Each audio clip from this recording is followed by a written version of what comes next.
Yeah. I'm रोक्नु पर्यो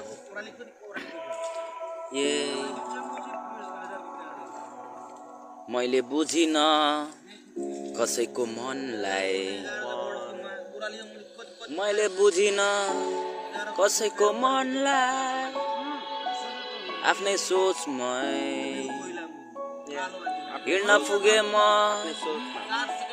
खोज्न पुगे म सबैलाई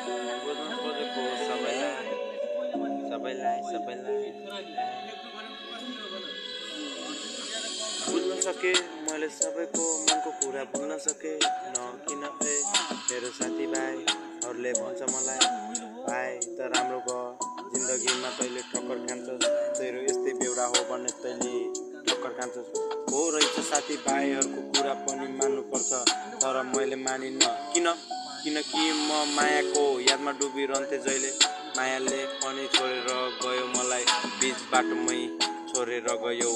मलाई आमा बाउहरूले धेरै सम्झायो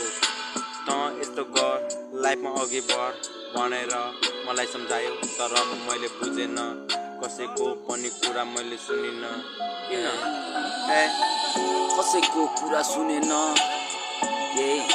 अधुरो पढाइ पनि छोडे म कसैको कुरा सुनेन अधुरो पढाइ पनि छोडे म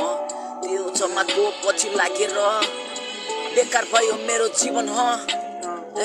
धरापमा भए म गाँजा गोटी सामानको चार्जले आज यहाँसम्म पुगे म किन यहाँसम्म पुगेको मेरो कलाको नै कमाल हो तर पनि मलाई गिराइरहेछ समाजहरूले बुझेन मैले बुझेन किन बुझेन मैले अब मैले बुझ्छु आमा मलाई माया गरिदेऊ म तिम्रो राम्रो छोरा बन्न सकिनँ किनकि म डुबिसके थिएँ नसामा तर पनि भुल्न सकेन तिम्रो मायालाई माया तिम्रो याद आउँछ मलाई तर पनि मैले बुझ्न सकिनँ किन बुझ्न सकिनँ त्यो मेरो मनमा छ मैले कति चोट खाएर अगाडि बढेर आएको म त यस्तै हो भनेर सोचिरहेको थिएँ तर यस्तो होइन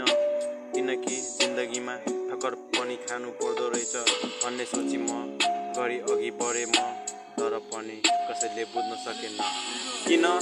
किनकि म फटा भइदिएको थिएँ सानैबाट हरामी म तर मलाई बुझेन किन कसैले बुझेन आफ्नो आँसु आफै पुज्न सके म हिँड्छु म दो बाटोमा ठक्कर खाने पो हो कि कतै भनी डर लाग्छ म ल्यायो अझै पनि म साथीभाइहरूको सहारा लि बज्दैछु म अझै पनि म बज्दैछु मेरो साथीभाइहरूकै भरोसामा म जिउँदैछु अब म सोच्दैन